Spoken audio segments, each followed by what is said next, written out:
sounding very mysterious, if you will. I had a great time this past weekend. Watched some fights. I did commentary for Fight For It 14.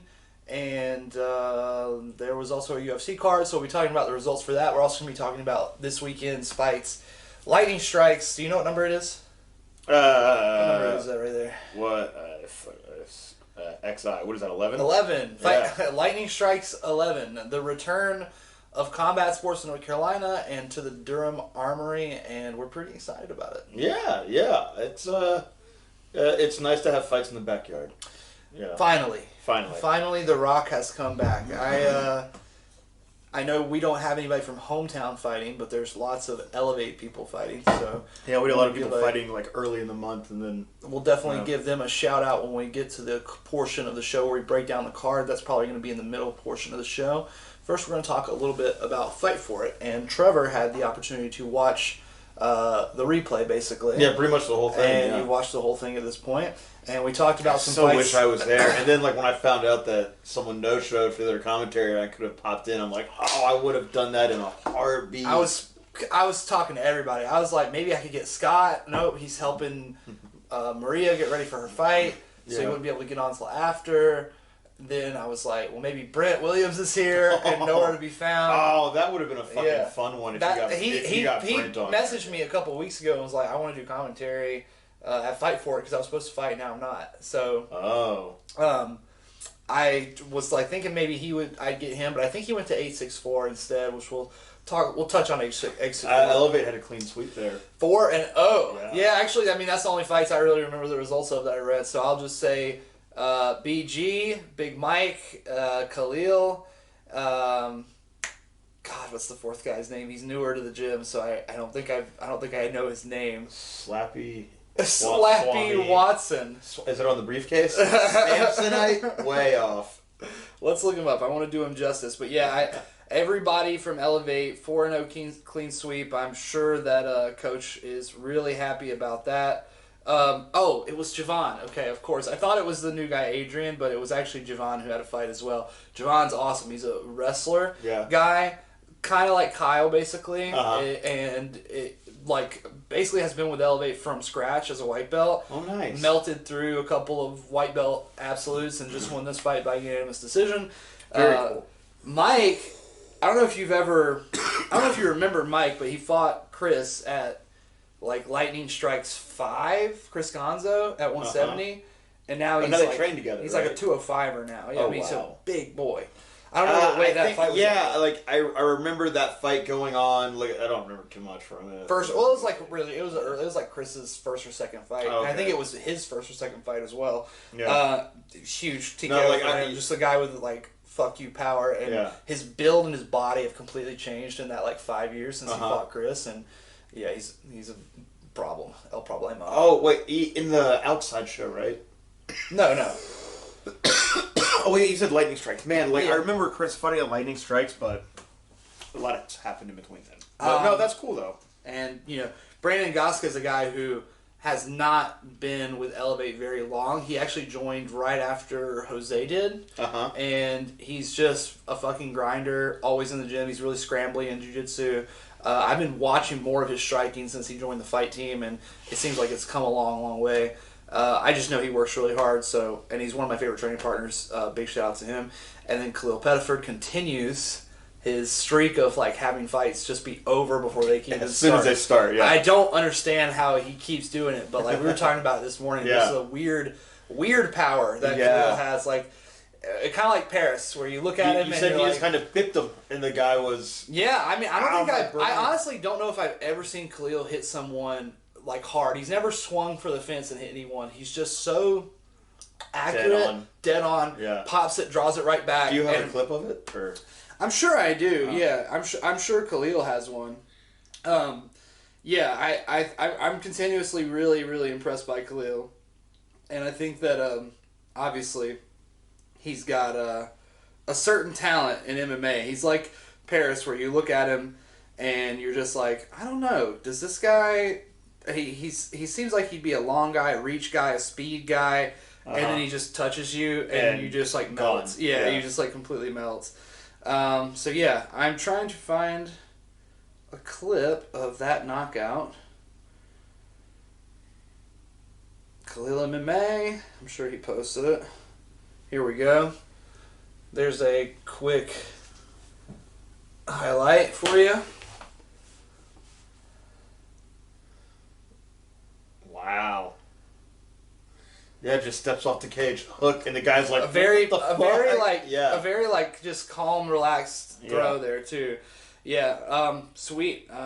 Very seemingly great night of fights. Wish I could have been there for it, but the show had to go on at Fight for It, and they needed me more than ever at this Fight for It. So the only youth kickboxing fight we really want to touch on is Dakota, because we talked about him a little bit on the episode where we talked about Walker's show.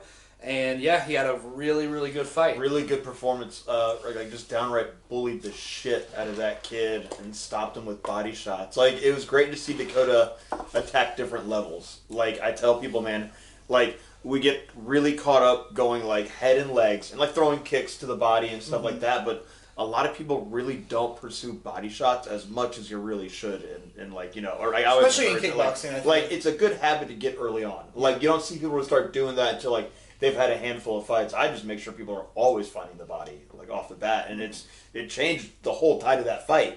Like the other kid was kind of hanging in there, and then as soon as tough kid. As soon as Dakota started to drop that cross to the body, he was like, "Oh, bet." On the stream, I'm sure it looked devastating, but in person, when he landed those first couple shots in the first round, I was like, "Ooh, that's not youth kickboxing power. That's adult man power."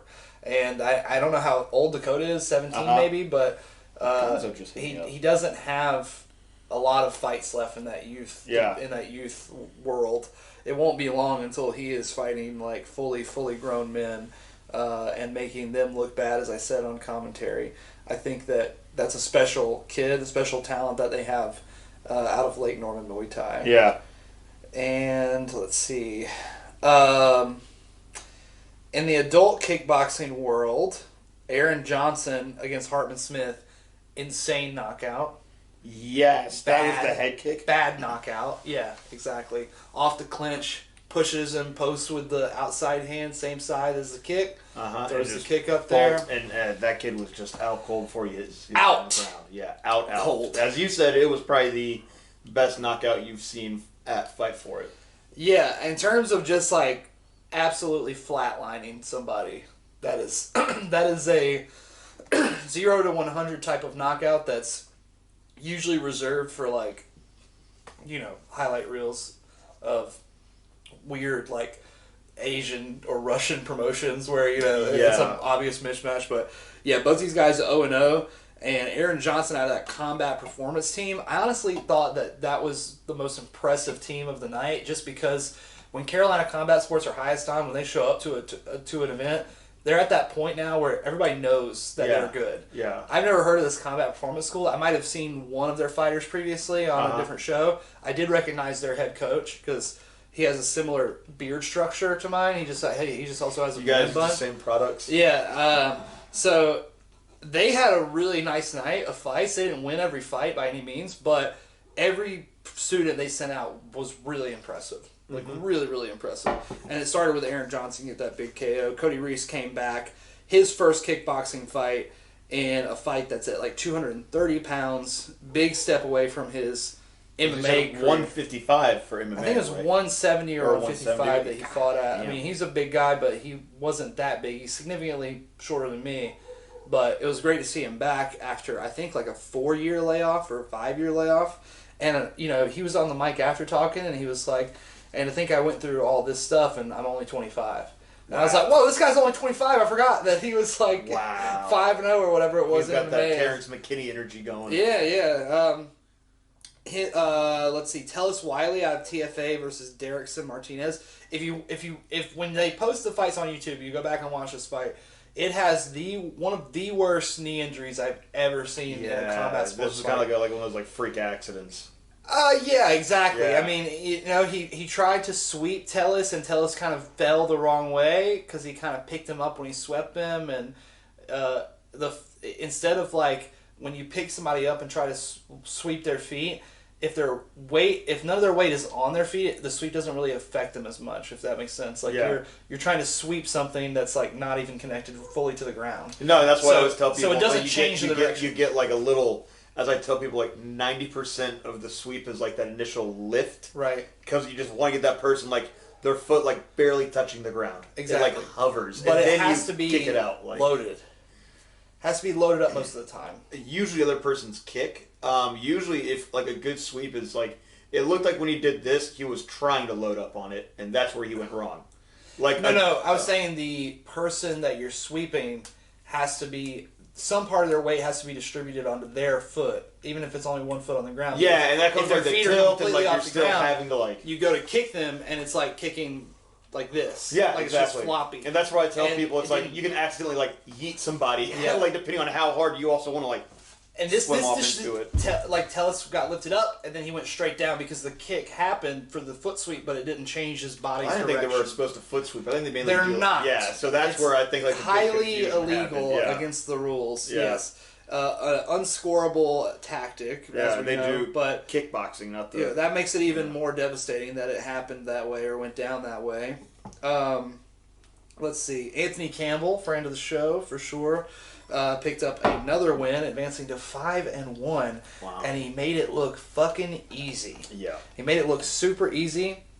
And on the mic, just like I said last week on the show, I was like, "It's him against Joel Suggs. That's the fucking fight." Oh yeah, that's the fight between those two guys. And Mauricio, if you're watching this, we would love to do full rules.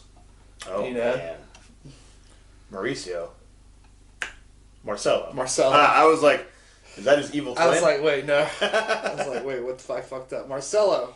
We would love to do full rules for that one. Brent Childress came back from form. You know him. You know him well. Yep. Took on Gavin Vassalero from ATT, and Childress looked a lot better. Yeah. Markedly improved. From looked his last very fight. relaxed. Kind of, he understood like, this is a fight. I gotta always be doing this. Always gotta be running on my checklist. Always be engaging.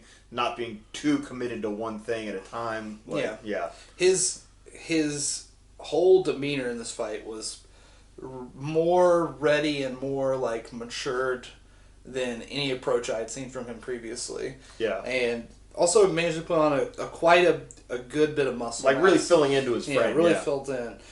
Really finished fleshing. Well, like it's you start like filling into your frame, like striking wise. Like some people see it like in grappling too. Like you build like the way your core starts filling out from it always being kind of engaged and your shoulders rolled and always keeping your hands up. Like your body will fill out, kind of like you see people doing jiu-jitsu that aren't really lifting that much, right? But their body starts to adapt to what they're doing, and like he's at that point physically, he can still like grow into. It looks like he's been in the gym for 2 years.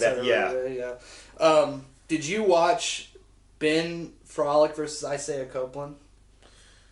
Yeah, they kind of just like pushed punches at each other most of the time. They were swinging. I mean, yeah, they were going at each other, but I was kind of like, oh, they're just eager beavers. Like they both, like they were getting a little reckless, which was making it a little bit fun. Like they were both kind of like, what I mean by like pushing is like they're always putting too much of themselves behind the punch. So as soon as they would land, like the other person was like, I was like, oh, this you're was like the most tense I've ever seen a venue get before a fight. Really? Yeah, it was like Isaiah came out, had a normal walkout, forgot to take his shirt off, so Dale had to like take his shirt off for him. And then Ben, the kid with the cornrows, he came out to that Pina Colada song, and everybody was like really into it, but his energy did not match the song. Oh, he had like strong serial killer energy. Exactly, and he's singing the song while making eye contact with Isaiah from the. And you know how some fighters go around. You know how some fighters like circle the outside of the ring and do the glove touch. He went and put his gloves up, and then when Isaiah put his gloves up, he flexed on him and screamed in his face, and everybody in the video was like, "Oh my god!" Please tell me there's footage of this. Like, I'm sure there is. But Jason was like, I had to edit that down a lot because the Pina Colada song kept getting the video pulled. God damn, I want to see that. That reminds me of like when Truck On came out and he had like the remind me a little bit and, like, of Truck On. I got nonstop Truck On messages was there of like the look on my face because I was not hiding it. I was like, man, fuck all this. I don't want to be in the ring right now. Who else was on there? Was that the last kickboxing match? No, there was a couple. No, I just thought that was the fight of the night, so I wanted to talk about it a little bit. Yeah, they were kind of just like, they just had a good, they had a good old-fashioned Southern slobber knocker. For sure. Yeah. Ryan Taylor had a great performance against Demonte McQueen, and in the main event of the kickboxing card, it was Michael Kinsman from Team Rock Harrisburg. Yeah, I was surprised against Jeff Jimenez. That's right. I enjoyed this. I've known Jeff Jimenez for a long time. Bro, he's tight. Yeah, his Muay Thai was a lot of experience out of 8 Points. That's where he had all of his fights. I could tell he fought like he an also, 8 points guy. But he spends a lot of time in Charleston with Jeff Grady. I know he's gotten on the road a lot, traveling. You get to a certain point, you got to kind of just try out different places and add new things to your style. And now I think he's at TKO where he can be a bit more creative and able to do. They had a really good showing. They had a great showing at this card as They well. did. It was cool to see that. Campbell was in the corner. James Campbell, who who's now in the Durham area and Elevate, and I've known him through kickboxing forever. But yeah, it was really cool. Kinsman, I know, has been around MMA for a long time. Yeah. He's always been heavier on the grappling side, so I was surprised to see him hop into a kickboxing match. But it kind of looked like MMA striking against a Muay Thai fight. Yeah, he did very well. He was just one step behind, and by the time the second round had ended, you could tell that Jeff had just he was seen everything. He got exactly he was able to set his pace and keep up. Kinsman came on strong in the third, really pushed forward, but he was just I got to go guns to the wall. But you could see the difference, Jimenez's power and how settled he was with his strikes, and he could keep moving his base forward. And Kinsman was he just couldn't get comfortable. Yeah. He kicked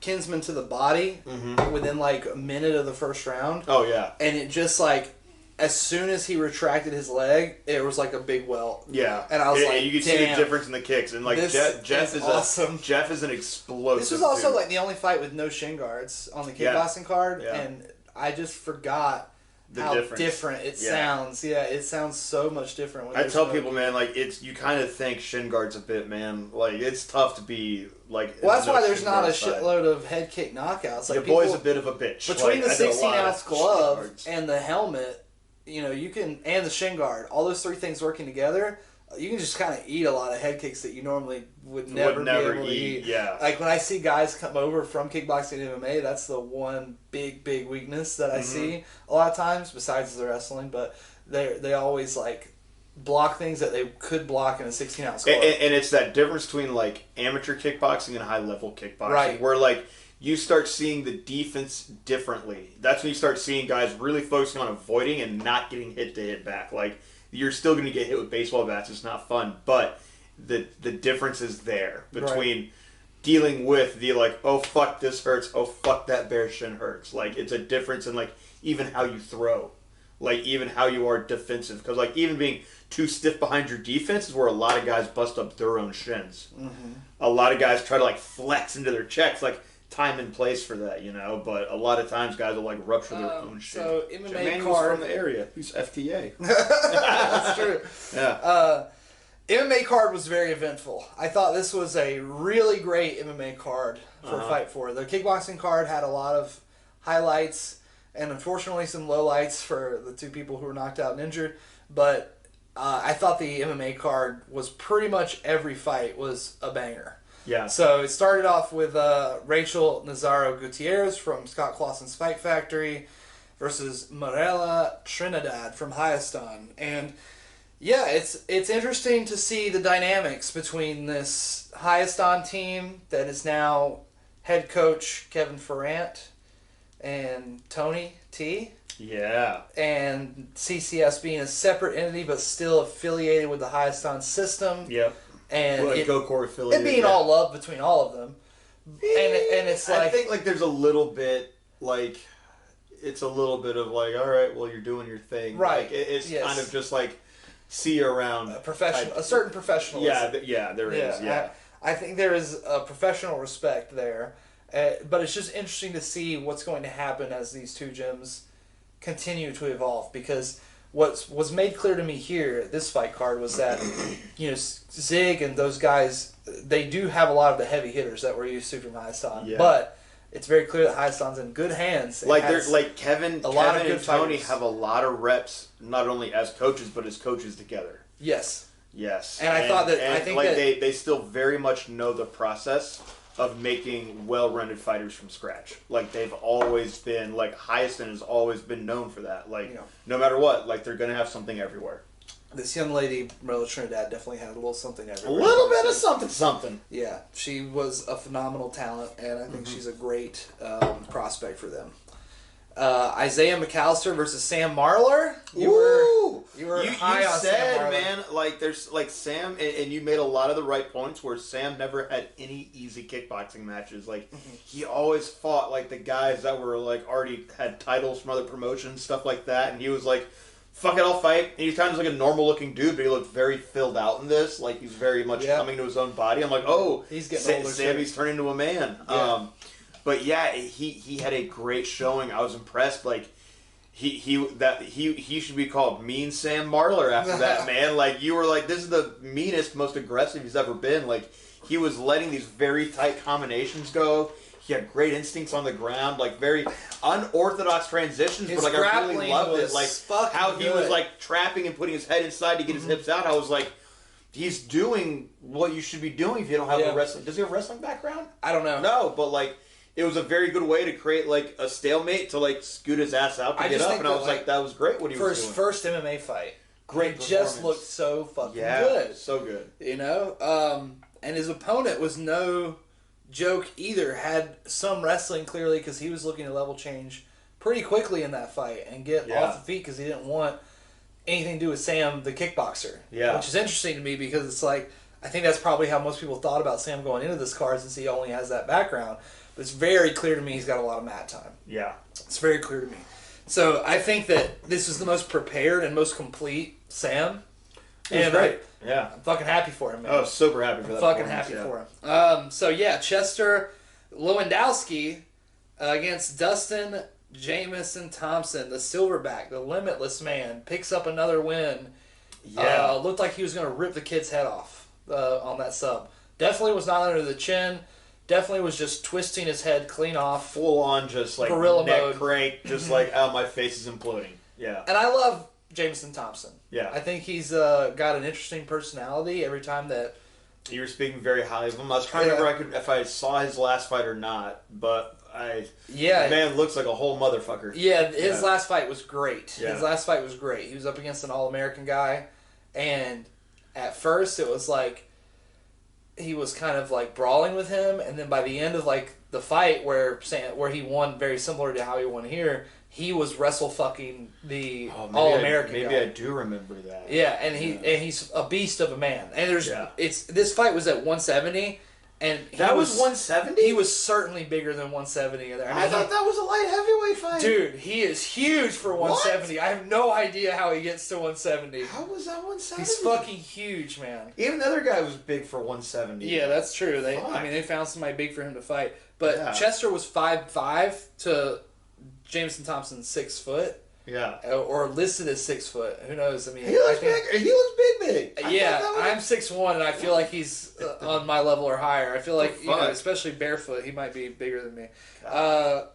Let's see. Tyler Kirkpatrick from Hyacinth versus Kaysen Taylor. Good fight, nice grappling. Kaysen picks up the win by sub, I believe, there. Belly down armbar. Yes, the belly down armbar. Yeah. That was a very nice transition. Yeah. John Grayson versus Troy Williams. Oh, okay. Yeah, I remember this. The guy from Body Shot, John Grayson. He had a really good performance grappling-wise against Troy Wilson. Kind of the only really, uneventful fight of the card, just because it was very clear that Troy didn't really have any kind of grappling. No offense, I might have fast-forwarded through that one because I was like, okay, it's getting kind of late. Yeah, it's getting kind of late. I watched most of the card yesterday, and I watched the rest of it this morning with you. Yeah, John Grayson just did mostly everything right, and everything that was asked of him. He just couldn't finish Troy because Troy is actually really tough. Mm-hmm. And it was very clear to me that Troy's well-trained on the feet, but yeah, he didn't really have anything, I think, in the grappling-wise.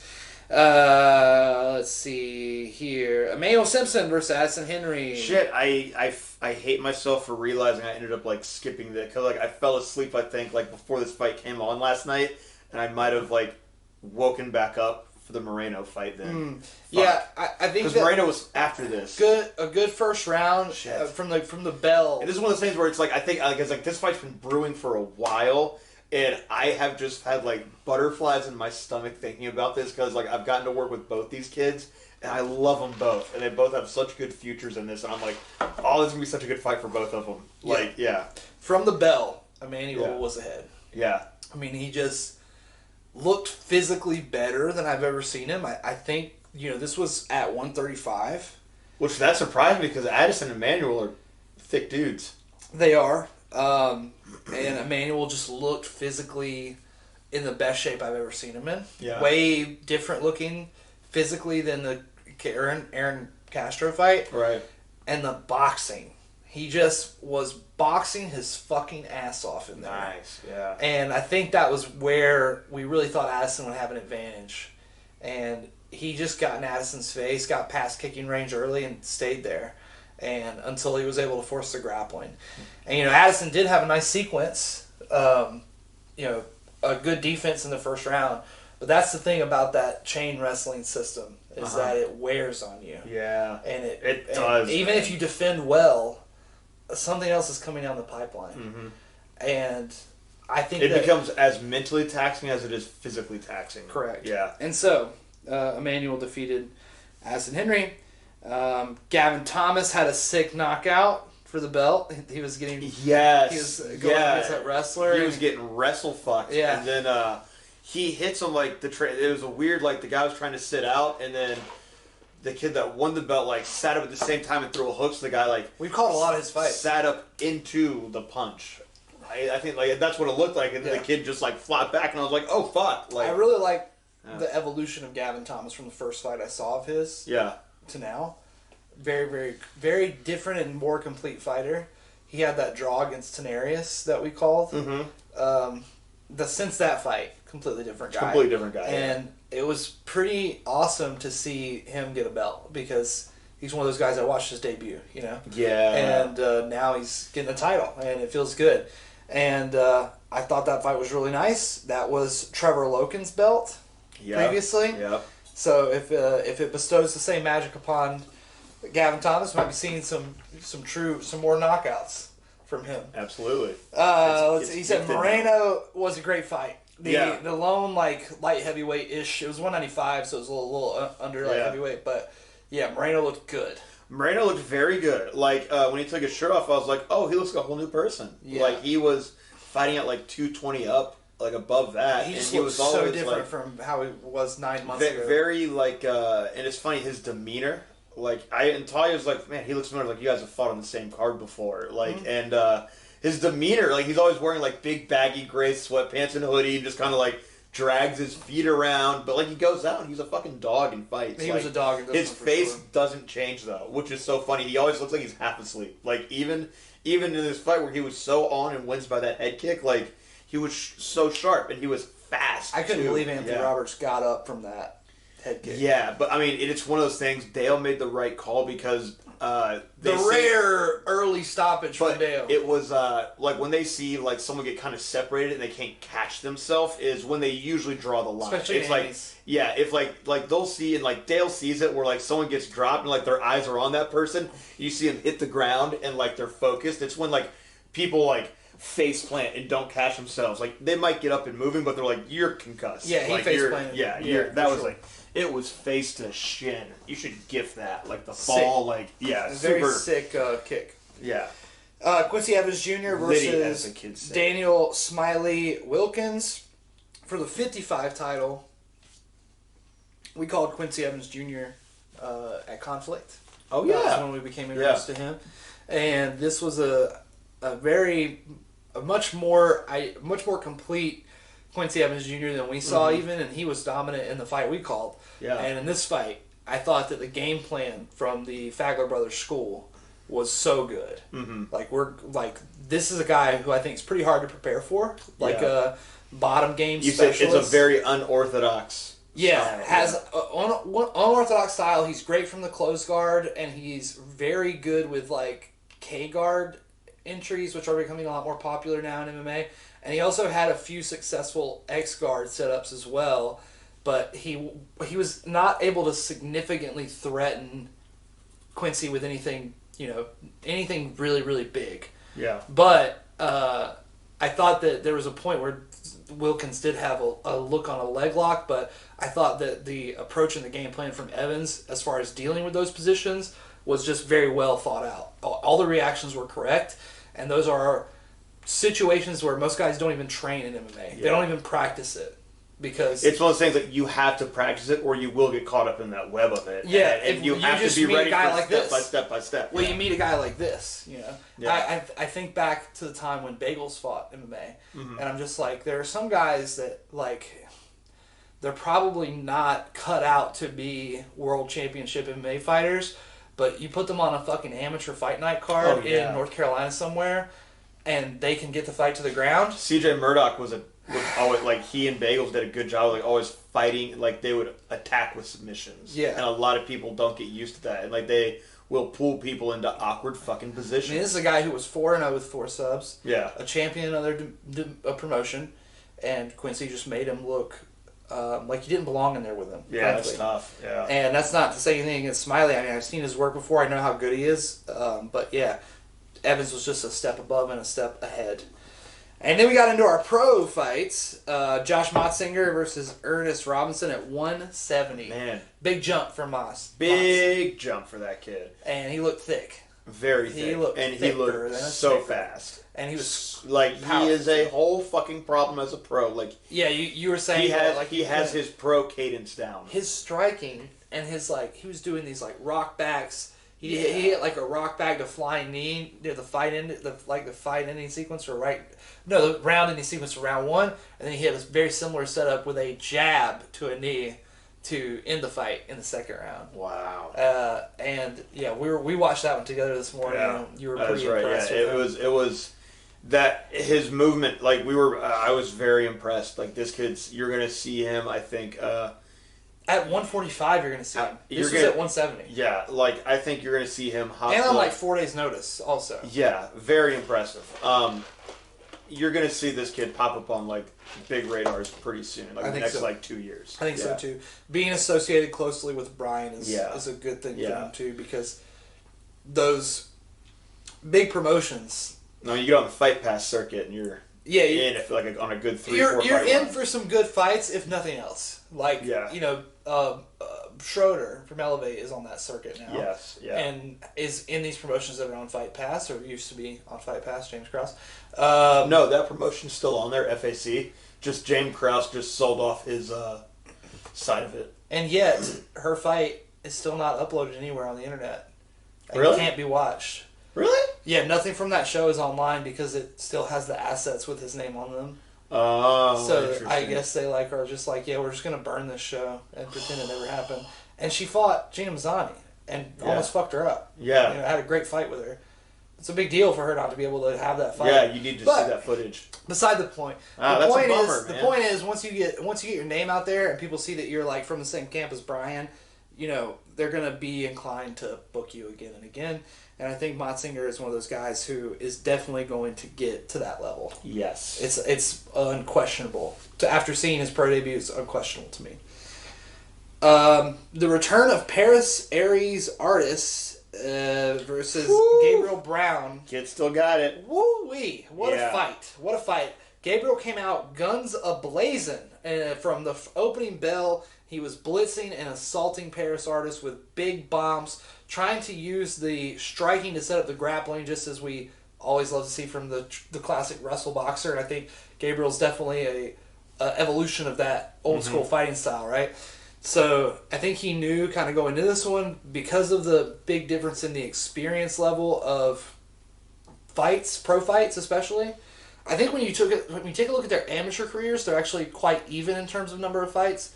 But those pro fights, those extra 2 minutes, they really make a big difference. I was saying that during Motzinger's fight, how different the grappling is when you have longer to work, when you get somebody down. And this fight is a great example of that, because the conditioning was what I felt like separated them in the second round. Paris was ready for a whole 15 minutes. Yeah. And I think that might have been part of Gabriel's strategy also. I have to go out there and brawl early and try to get him out of there early if I am technically outgunned. And then once Paris kind of weathered and survived that storm, he was allowed to become the more technical fighter and turn it into a more technical fight. He found that opening for the knee in the first round. Yes, you're right. You called it. And I was like, because I saw like a clip of the finish, and in that first round I was like, oh, that's where he found the opening for the second round, and that's why he attacked like so. Because I think he knew Gabriel like had Gabriel was putting his arms out. Gabriel, it is Gabriel, not Gabriel. Yeah, sorry. Our bad. Yeah, our bad. Sorry, dude. But you put the hands out. He put his hands on the hips, and don't do that to stop knees. To stop knees like a strong like Thai plum, you have to close up against them and take away that knee space. Walk in. Yeah, you need to close your body to body. Get ready to go 2-on-1, peel off, frame back in, like clinch back in. But holding your hands to the hips like that, like if that person knows how to just turn a little bit, like it frees your hands and the knees just pop right up in it, and it creates a dead like line for your knees. Yeah, don't do that, kids. And Paris Artis picks up the finish, and he's back, baby. He's planning on fighting 4 times this year. That's awesome. And I can't wait to see it. I hope we get to see him in the big show. Tanner Saraceno in the main event, victorious over Cub Hawkins, and we watched this one, and Saraceno just looked too smooth. He just looked too smooth out there. The kicks were phenomenal. Setups on the kicks were minimal. No wind up, just picking it right up, going right in there. And then when the grappling was finally introduced, it was very clear that Tanner had a big advantage there. And I was very surprised by how much longer and stronger he looked than Cub. Once a guy like that with that kind of length and size gets on your back and starts wrapping his limbs around you, and you start to realize how impossibly long he is, you're just like, dude, I'm never going to get this guy off of me. Yeah. That's how I feel when I grapple with Robert Ellison at Elevate. I mean, it's just like, he's not the world's biggest guy, but when he wraps those fucking long arms around you and starts taking your limbs away from you, you're like, it feels like you're being assaulted by the world's like strongest octopus. Yeah, looks like a nightmare. And Tanner Saraceno, you said he's been around forever, so it's always great to see him come back. He came back from a big injury. He had a big ACL injury when he was starting to transition, or actually after a couple MMA fights, and it happened in a fight. But he had a former student of Blake Grice. Yeah, he has a very solid Muay Thai background. And it's been wild. He's been very inactive, like with the knee and life and stuff like that. But it's great to see him just like hop into the cage and still show improvement and look better from a layoff. Like I'm always gonna be a fan of watching Tanner fight. Yeah, I was made a fan. I think this is the first time I've seen him fight, but yeah, I was very impressed with how he handled Cub because, like we were saying on the show last week, Cub's a fucking explosive and kind of a scary guy. Yeah. But Tanner wasn't afraid of him at all in the striking, and he expertly used the Muay Thai fundamentals and kicking fundamentals to keep the wild puncher at bay. Yes. Which is crucial in the stand-up, I would say, right? Especially in MMA where you have those... And like just this morning we were doing drills on like, hey, use your kicks to neutralize the aggressive puncher. Like, yeah, it opens up all kinds of entries if you're that smooth with those kicks. Because you can transition from like kick to entry. Like a lot of people forget you can go kick to clinch entry, kick to takedown entry, like kick to cage entry instead of just hands. But when you got kicks like Tanner, you can use those to really navigate and control where the fight goes. And when there's no telegraphing on them, you can't tell where they're going. It's hard to get taken down off of them. Exactly, yeah. Because you can just reset your base and your balance. You're off. And I tell people it's kicking to get off that other person's shot line. Yeah. You see a lot of people used to like, if you see a person loading a kick up, they're like, okay, well, I know where they're going to be at after that kick. Mm-hmm. If you don't know where they're going to be at after that kick, that shot's not there. And I think you saw me do that with like Kyle one night. Kyle was like, well, no, if I shoot a takedown, you're going to be in front. And I'm like, throw a takedown. I threw like inside low kick, stepped down. He went, oh, man, it's just like that. And, and I was like, yeah, man. He was like, oh, fuck. You're like, fucking gone. I'm out of here, dude. Yeah, bye. So that was Fight 14. Great show. Great show. And, we're looking forward to the next one, whenever it may be. Nothing announced yet. But I'm hoping that it's not another 9 months. I'm hoping that they come back a little bit sooner because I really feel like Fight For It is one of the best promotions in the area. Mm-hmm. And they always put on a good product. And I like that they have a unique thing where they kind of book from the same pool. They try to book from the same pool. They pull in like new guys, but if you have a good fight at Fight For It, they want you to come back. Yeah. And people usually want to come back. So looked like a great room too. You said it was a very loud room, lots of energy. Yeah, you didn't go to the last one, did you? Or no, that was the one Talia fought on. Was that the last one? I think so. Yeah. I think so. Talia and Trevor were on there, and Hunter and Yeah. That same room, same ballroom. Yeah, no, same ballroom, but it looked like it was just a full house. And they also had the venue set up on card with like the actual time, and so like the times were overlapped, and I was like, let's play a game called How High Am I? Oh no, it's just the phone playing jokes with me. So, hi guys, I'm Trevor Hayes. Welcome to Trevor's Thoughts. It's a sad place. All right. But yeah, we got lightning strikes this weekend.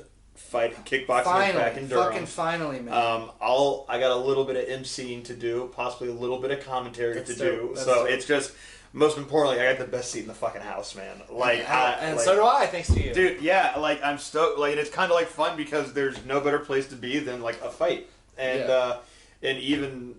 like Don, like he liked the idea of like Dylan has a camera and he just records everything going on, man. Like you catch a lot of cool moments that way. Yeah, I like capturing the complete aspects of fight night. I think that a lot of people value what's happening in the ring or on the walkout, but like I like to kind of get an idea of what's going, like what the locker room looks like. What are these guys actually? What's the conditions in which they prepare, and what's the warm up mat look like? Who's on the warm up mat hitting pads? Like I like seeing like everything. You know? Or like a person with their hand wrap. Like I saw this. Like you see them pacing to the movement. You're gonna love this. I saw this past weekend. A person had their hand wrap and they were in line at the concession stand trying to get a hot dog. I've seen it a lot, man. I've seen it a lot. So there's some interesting fights going on. Lots of guys from Elevate MMA, as we mentioned. Brandon Locklear, who I've heard a lot about. He's the new training partner for Roland over there at Embrace, a new heavyweight. Football guy turned into mixed martial arts guy. Had an MMA fight at UBG that fell out. So he did a grappling match. So he did a grappling match instead, and now he's got this fight. I saw some video of like Roland holding pads for him. He's a nimble fucking guy. Like I was like, he's an athlete. Yeah, I hung out with the guy, and he's goofy. Like it was nice to meet the guy. Very just nice dude, man. I like him a lot. And then I was impressed when I saw him on the pads. I was like, oh, fucker can move. I was like, y'all call him cornbread. You should call him hot potato the way he was fucking moving. I met him like a week or 2 weeks after he joined Embrace. And yeah, we were at Dalton's house. I was buying some poke from Dalton. Oh, nice. And I just sat there and talked to him for like an hour. And he seems like a nice guy. Good dude, yeah. But yeah, I mean, definitely looked great in the grappling match for someone who's never done a super fight. And it is a good way to get yourself out there in front of a big crowd in the cage. If you can't fight, it's a good second. He's taking on the 2021 Student of the Year, Stephen Juman from Elevate MMA Academy. And Juman's been with the gym a long time. This is his first fight. I think he's been there about 3 or 4 years at minimum. I mean, he's been around a long time. How old is he? I don't know. He's a father and a husband, so I would assume he's my age or older, and he's just always been roughly my size, good training partner, and we've always had great rounds. And I just think that he is one of those guys that you see that's super dedicated. Yeah, doesn't like Gonzo, can't rely on just being a freak of nature talent when it comes to knocking people out or whatever the case may be. He has to work hard. And he works super hard, and I have a lot of respect for Steven. So I think this will be it's the only heavyweight fight besides the guy from Shell Shock. So everybody loves the heavyweights. And that's super heavyweight. I think that will be a good fight. Haley Lowry, who we know very well, taking on Marissa Burke from Elevate. Marissa's kind of bounced around. But she's transitioned pretty well. I think she's definitely found a home at Elevate, it seems. I think so too. Yeah. I think so too. There's some guys from 36 Chambers on here that I don't know very well. So there's Mike Kushmir. He's taking on Jordan Bennett, who's from Elevate. So Mike Kushmir, he started out with me way back in the day at Forge Fitness. And then he was over with me when I started up Chance Muay Thai. After I moved for a bit, he went over to 36 when it opened because he met Josh Brackett when he was at Forge Fitness. We were all hanging out before they opened up the gym with which is now run by Alex. And Mike kind of took on like a little bit of a leadership role at that gym. Just having a bit more experience kind of helps like the new people out. And he's always said like he's got to just like scratch that itch. So I'm excited to see Mike climbing that ring. Just like one of the most nicest down to earth guys. Like can't say a bad thing about like Ty and I love him like as a good friend. And he's taking on Jordan Bennett. I'll say this: Mike can scrap. Like he's a little guy, but he would always pick out the biggest guy in the room to spar with and be like, all right, let's fucking go. So he's got like a good bit of dog in him. So what's up with Jordan Bennett? I don't think I know that kid. Yeah, I think I've only met Jordan once or twice. And I've not seen him. I think I might have met him like one or two of the times I've gone up there recently. I can't remember. Yeah, he's usually there on Thursday nights. And the problem with that is that if I go up there on Thursday night, I'm in the no-gi class. So, he's talented. He's trained before he got to Elevate. Mm-hmm. He was at TKO, I believe. Okay. But yeah. So he followed along with James Campbell. And yes, stuff. Yeah, I would assume that's the case, yeah. Right? Yeah. He's a good kid and trains hard. So I think this is his debut. Oh, nice. So yeah. Okay. Do you know how many fights Mike has? None. This is Mike's debut. Okay, cool. So this is good. Yeah. Yeah, I'm interested in seeing it. I think that Mike's probably got a little bit more mat time overall. Okay. But we'll see what happens. Jordan Dow, who I know he's also been out of Gracie Raleigh. He does jiu-jitsu over there. I know he goes to Elevate for MMA. That's how I know him, yeah. I've met him a couple times. Good kid. He's out of 36, so I think like he definitely goes at 36 for like more to focus on striking. Fighting Tykeer Walker out of Ronin Martial Arts. Oh, I do know this kid. I hate how I'm just blanking on my buddy's name that runs Ronin. He's grown it from like a great, pretty much like program in his garage. Oh man! Like, and now he has like kind a full of like Southern gym. Scrap Nation. Yeah, exactly. Yeah. Damn. This brain of mine. Trevor had a stroke, ladies and gentlemen. If you don't know. Jamie Hendricks. I'm so sorry, Jamie. I blanked on Jamie's name, man. Fuck. Like, I see Jamie all the time. I've seen him for years. Pardon the brain damage. We're working on it still, okay?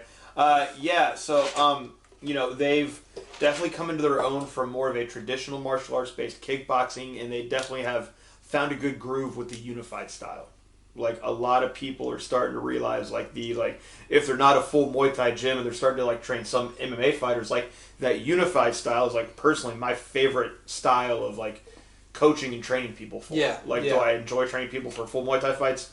Yeah, it's fucking awesome. But, there's something about, the unified pace because there's a lot of, hands in boxing and a lot more footwork involved than Muay Thai because there's a lot less clinching.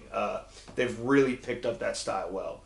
So this will be a very good matchup between two young, athletic, lanky kids that are going to get in the middle of the ring and just, they're not going to stand in front of each other and trade, but you can see these kids, stepping with each strike, trying to pull each other into bigger strikes as the fight goes on. That'll be a fun fight to watch. We just talked about Brandon. John Honeycutt against AJ Littlejohn. Don't know John Honeycutt, but if he's coming from 36 and he's going to have, good fundamentals to go into a fight with, AJ Littlejohn out of Gracie Burlington, big BJJ school, but hey, you see they have gloves and shin guards on. They have guys getting ready for MMA, and this is probably someone that's going to be hopping into MMA in the future. Haley Lowry versus Marissa Burke. We talked about that a little bit, but we did talk about that. I think that. Sorry, I had a stroke. Then Jeremy Riche, someone I got to train with for a little while, towards the end of quarantine, and then he moved out to Holly Springs. Good dude. He did Muay Thai out west. Very good fundamentals. He has surprising power for his frame.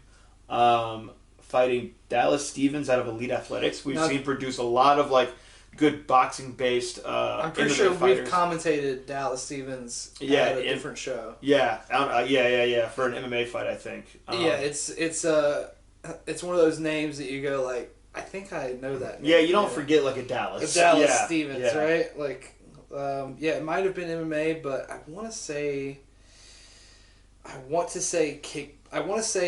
Charleston. Really? Okay. And kickboxing.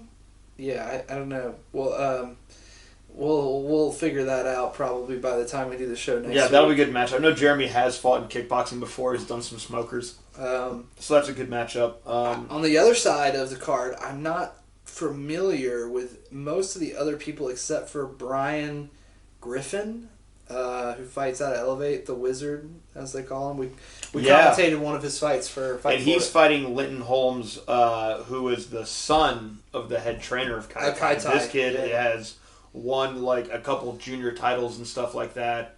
I think he's had some MMA fights as well. So he definitely has the experience advantage.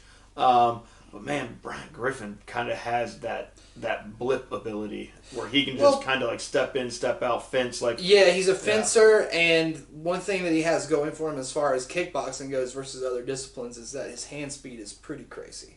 Yes, like like when you see him hit a bag, it's like, you know, it seems like it's almost sped up footage a little bit. Yeah. And that's just how he is. He's one of those guys, like, on the feet, if he wants to do something, he can kind of just do it. Yeah, like, exactly. He and Khalil kind of like a similar thing to that. Yeah, definitely. I would say that, you know, Brian's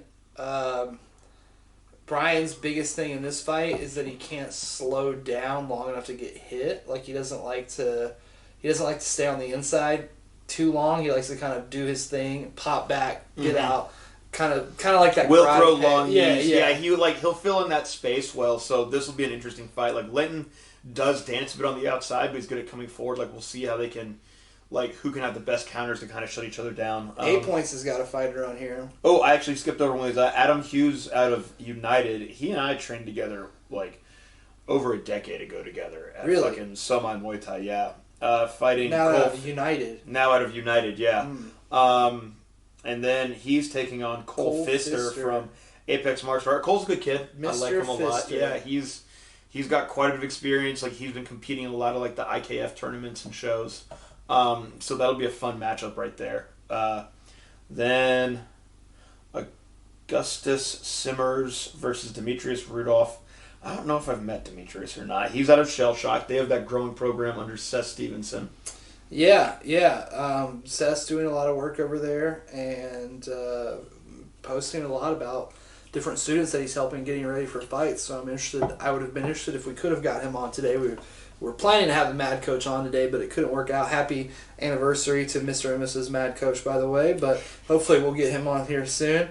But yeah, he could have given us the down low on Demetrius. I want to say I have seen Demetrius in a PKB before. Not there, but I remember Samantha posting videos of everybody's performances. Yeah, he's won a couple like PKB performances. That's what I thought. Okay, cool. So yeah, he's got that experience, but not Bright Lights experience, right? So that's one of the things that we were talking about at Fight For It. It's a completely different skill set to be able to do it in a gym environment and do it under the bright lights. It's like a different type of anxiety, right? Jock Gornell, who I love. Yep. Taking on Amari Battle out of Kai Tai. Immortality. Amari Battle has like quite a few MMA fights. Right. Yeah. Jacques, he's been... No relation to Brian Battle. No relation to Brian Battle. Yeah, and he's been like under Soul for a long time now. Still undefeated. I think he just won like his first amateur title. He's gone to Thailand recently for some training experience, so he's really focused on like trying to get better for the long haul, I feel. He won a belt with Fight For It. Did he? I think so. That when he fought that MMA he also fighter. he fought recently in like Virginia and won a title. Yeah. So he's on a good roll. But 8 Points, Terry White, also another MMA convert coming back from I remember. Yeah, he's coming back from like this catastrophic car accident that broke his back and neck. Yeah. Dude, he was sidelined for years. And he had his return fight, I think, like last year at the Myrtle Beach IKF East Coast Classic. He took on a full rules fight against a very experienced guy. And Terry's tough as nails, man. And I think he grew a lot from that fight because now he's like, oh shit, this is what it's like to be stuck in a ring and I can't get a takedown or go to the wall. Right. He's taking on Johnny from United. I like Jonathan. Down to earth dude, just good guy, very easygoing and likes to fight, man. He's a big like digital media guy, but he's just one of those guys. There's something about scrapping that he fucking enjoys. So that's gonna be a fun fight. That'll be a really. Did you see the main event? Yes. Chris Crawford versus Matt Matthew Fleming. Yeah, Chris Crawford. Rematch. I don't like... it's a rematch. That's what it says on the bottom. Oh, yeah, they fought as amateurs. That's I right. remember that, yeah. But this time it's 9 rounds. Oh. Yeah, the last time, like, Matt just kept him on the outside with, like, long kicks in his boxing and kind of just, like, kept Chris on the outside for a lot of it. And, I mean, I like Chris Crawford, but I think his inactivity and Matt Fleming being a bit more active is going to kind of, like, the fight will kind of probably go the same way. Yeah. Like, both are good coaches, too. Both are great coaches, yeah. So, I always love when the coaches get in there and duke it out as well. But that's the return of combat sports to North Carolina, guys. We couldn't be more excited about the Durham Armory coming back into the fold, and, hopefully it's the start of many, many fight cards here in North Carolina, specifically in the Raleigh area. It would be really great to have local fight nights again, and we're excited. Just to briefly, just for the next minute or so, touch on the UFC lightning round here for the UFC. Oh yeah, Aaron Blanchfield, fucking great showing. Yeah. Now I think a lot of people were actually quite surprised by Blanchfield's performance, but I was definitely not. No, yeah, we kind of saw that's how it was going to go. Yeah, I definitely feel like there's nobody better on the ground than her in the UFC right now, especially women's. Yeah. MMA, pound for pound, all women's divisions, she might be the best grappler. Even on the feet, how she was able to, like, just work with, like, she was literally rolling with the punches in the sense that she was not trying to, like, stand there and brawl with Jessica. Correct. Like, she did a great job of making Andrade, like, throw herself into the counter strikes. Correct. And that was, I was like, oh, that's great to see. Do I see Aaron Blanchfield being the champion anytime soon? No. Will she be a champion in, like, 3 or 4 years when Valentina retires, maybe? Then yeah. I think she has a good fight against Valentina. Yeah, I think and so I think too. that if they can't you know what? Maybe she's the one to beat her. If they like, if they can't get her and Santos together, they're gonna go ahead and throw get Aaron her at Val. Yeah, and that's what I mean by like it'll probably be like Cejudo. The betting odds on that will be very interesting. Yeah. Because Val was held down in her last fight, and a lot of people thought that cost her the fight. And Aaron, in my opinion, is deadlier on the ground than Santos. Mm-hmm. So that's why I think she has a good fight against her. But we know that when Valentina loses a certain aspect of a fight, she becomes very obsessive over that thing. So as far as we know, she's been grappling 10-minute rounds every session since that that almost lost to Talia Santos in some people's eyes. I thought she won that fight. But yeah, I think Blanchfield could beat her, dude. I think she can win. I think that Valentina, is way better in everywhere else, but specifically Valentina's bottom game versus Aaron's top game is a losing matchup. Yeah. Like, Valentina's got a great top game too, and she submitted Pina from the bottom. Yeah. So, I mean, I think Valentina's like the most exceptional female athlete the UFC's like ever had. So if there's someone that I think can beat Blanchfield, it is very similar to Cejudo and Mighty Mouse. Like the first time they fought. Yeah, where I'm like, I can see Cejudo winning this because he's beating everybody else. Yeah, and that's why I feel like if Aaron doesn't beat her now, she beats her in a rematch. For sure. Yeah, for sure. I would like to see Santos versus Blanchfield first. Mm-hmm. Really give Aaron a bit more time to keep developing. Because Valentina's about to fight Blanchfield Alexa. is still out of like a school where she's like the only main fighter. Valentina's like, a very booked. small school. She's booked. Oh. She's fighting Grasso. In 2 months. Oh really? She's fighting Alexa Grasso. Oh wow, okay. So I think it's on the John Jones card. Oh sick. Or that's like March 4th. That's like a month from now, I think. Less than a month. It might be. Dude, that's 2 weeks. Yeah, it might be. Yeah, that's 2 weeks. Not that soon. It might not be that soon, but. I think that Valentina kind of runs. Oh shit, you're right. Shevchenko and Grasso is on the co-main, John right? Jones card. Yeah. Yeah. Okay. Yeah. So. Dude, I'm fucking excited for that. I think she melts Grasso. Yeah. So she beats Grasso. In the meantime, they have Blanchfield fight Santos, and we see who wins, and then that person gets to either rematch Valentina or take on Valentina for the first time. This weekend, Krylov versus Spann. Did you watch Jim Miller, Alexander Hernandez? I watched the replay. Really fun fight. Awesome fight. Yeah, I just wanted to touch over like that. Thought Jim was gonna fucking seal the deal. God damn! I thought he was gonna get it. Man, like I was rooting. Like I thought, Jim. Did you see the text that I sent you where he just looked so like? I don't know if it was me, but just like he looked so disproportionate to Alexander Hernandez. Like his head, he just looked like the world's most athletic hobbit. Did you like, see? Do you know about his goal? His like retirement goal? He wants to fight at UFC 300. Yeah, he's fought on UFC 100 200 and 200. Now he wants to fight on. And like, hey man, that's a cool goal. I think that like that's. I mean, UFC 300 is what next year into this year. About 8 or 9 months from now, by my calculations. So yeah, perfect for Jim. Retire on that, please. Like he still looked very good against Alexander Hernandez. Like that was a great fight. What was another good one? 1 year and 8 months, I meant to say. Sorry, not 8 months. Nah, maybe not. But, yeah, I mean, especially if he only fights like once or twice between here and there. Oh, yeah. I mean, I don't think he's bad. No. I think he still looks great. Yeah, like he's just at that age where it's like every fight is a little bit more obvious, right? Yeah, it is. Yeah. Nikita Krylov's taking on Ryan Spann. Should be a good fight. Everything else looks like dog water. Yeah. It's a bad card. As bad as this past weekend's card was, this is somehow worse. Tatiana Suarez, Montana De La Rosa. That'll be a good scrap to watch. De La Rosa. Who else is on that? Anything on the prelims? The Monkey King Jordan Levitt fighting some dude. Whoa, the return. Oh, Joe Slecky's on this one. Oh well. There you go. Instantly save the card right there. Yeah.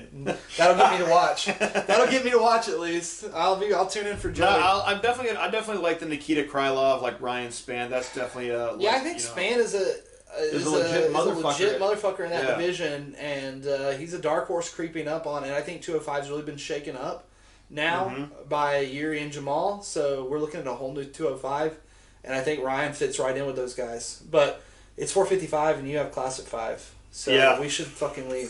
Probably. Yeah, we should. So guys, thanks for tuning in to the 10-8 Fightcast. Went a little long today, but we don't mind because we were spinning it with you. So thank you for joining us. We will be back next week. We'll be talking about the results of Lightning Strikes. We'll be talking about the UFC. Next week, we will be previewing John Jones versus Cyril Gane and that epic fight card that comes behind it. And we're so looking forward to it, talking about it with you. Until then, enjoy yourselves and the fights. Yes.